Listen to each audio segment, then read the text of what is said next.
Hey, welcome back to the channel. Thanks for joining. So this is my 1 week post-spine surgery update. And I just wanted to tell you how great this is. I mean, look, they said I wouldn't be able to do anything for a long time, really long recuperation period. Look at this. I'm lifting weights. I feel like totally great. It's fantastic. So I just don't understand what they were talking about as far as this long recovery period. This is like nothing. This is easy. Anyway, when they tell you that it will take a long time, don't do anything.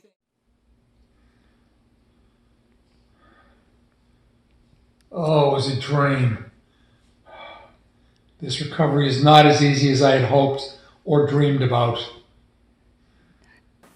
No, as I said, this recovery is not the way I expected. Although, after looking at a lot of videos, you know, it really is as to be expected. I was hoping maybe it would be a little different or better, but it's not.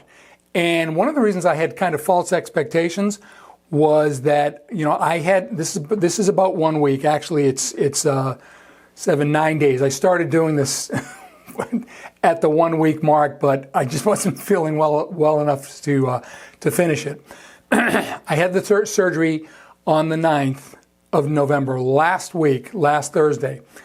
And then the day of surgery, I felt pretty good considering I got up twice and to go to the bathroom. And one of the things, again, just little tidbits that I hopefully will be helpful to those who are going into this.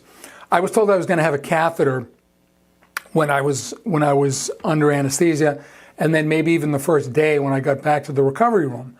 But I asked the doctor, I said, hey, is a catheter necessary? Everybody said that when you're under anesthesia, you lose control of all, you know, of everything.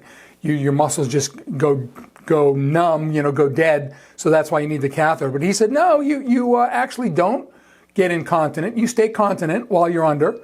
So I didn't have a catheter. And it was great because a lot of people that had it said they had big problems after they pulled it out. Infections and all kinds of stuff, but I was lucky. So anyway, the day of, I felt pretty good. I was able to get out of bed 2 or 3 times to go to the bathroom. And the next day, Friday, I felt fantastic.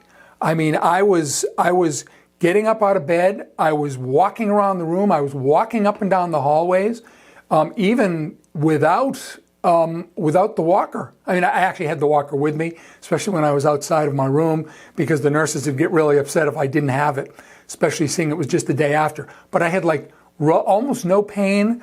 I was able to practically run up and down the hallways. I was able to go into the PT room, physical therapy, and go up and down the stairs. It was great. So I said, wow, this is going to be easy.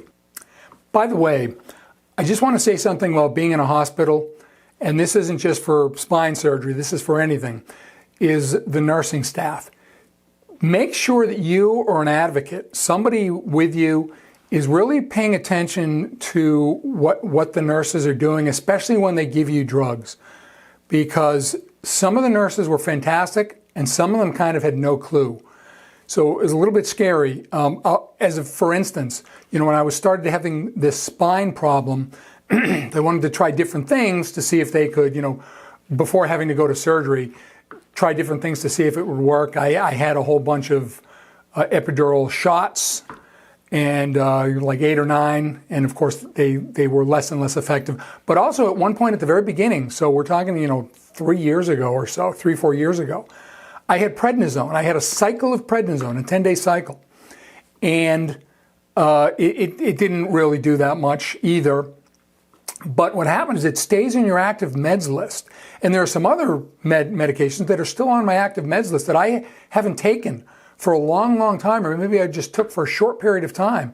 So when I was in the hospital, the nurses would come and I would always ask them, okay, what are you giving me now? And one of them was about to give me prednisone. This is post-surgery. And I said, well, why are you giving me prednisone? He says, well, it's on your meds list. And I said, no. I said, that shouldn't be on there. That's from like 3 or 4 years ago.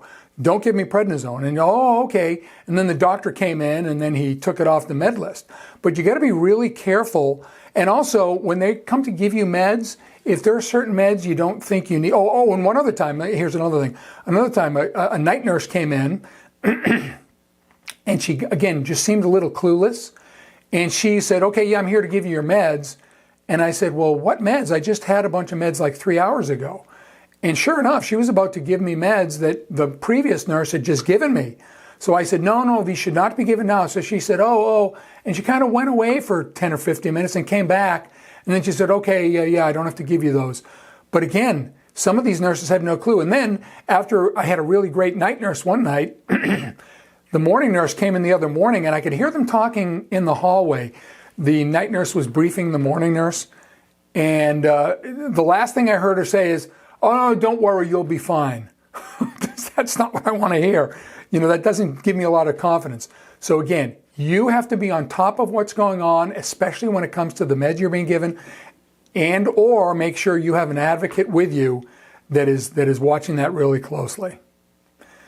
They pulled out the drain tube Saturday morning, and then I went home Saturday, and it was pretty much downhill from there. I was just exhausted. I was in a ton of pain, lower back, probably where they split the muscles in half to get to the spine.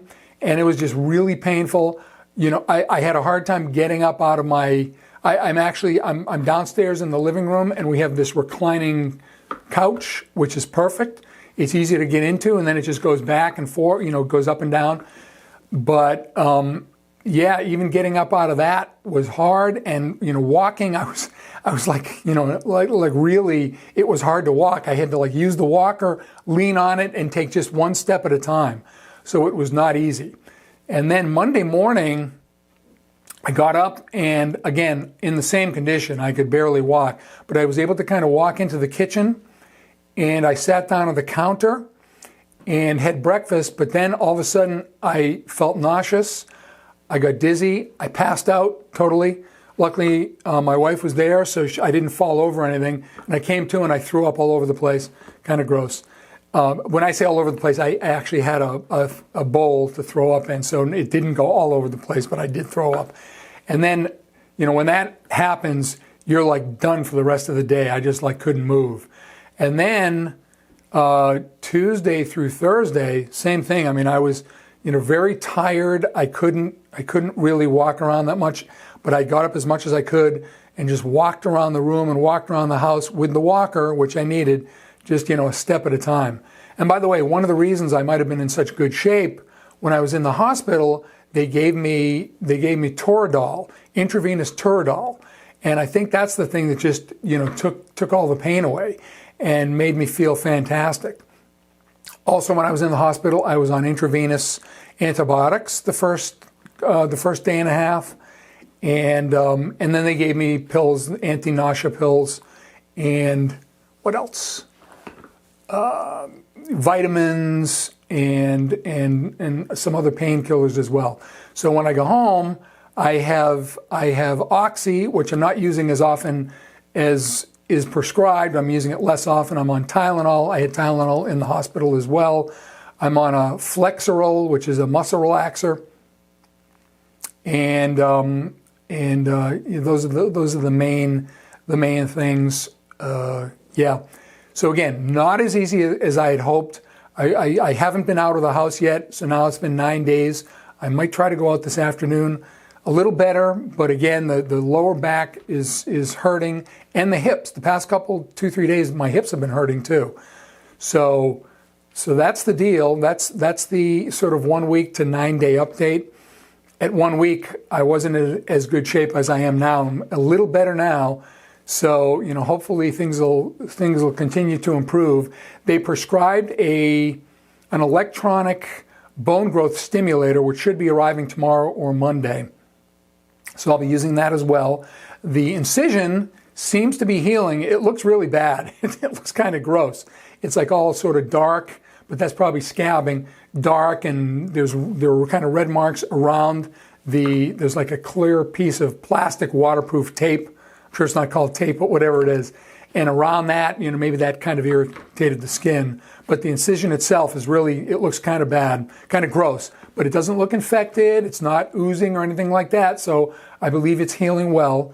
This Thursday will be 2 weeks, and that's when that tape thing is supposed to kind of come off, and then your incision is supposed to be kind of exposed to the elements. So that's about it for now. If anyone has any questions, feel free to put them below, questions or comments. Would love that. Any suggestions? I'm not really able to kind of get up as much and be on the computer, so it may take me a little while to answer those questions or see the comments, but in any event, please do. And if you haven't already done so, please subscribe to the channel, hit the notification bell, and also hit like. The notification bell and actually the subscription, that especially helps my channel, so that'd be greatly appreciated. So until next time, take care. We'll see you around.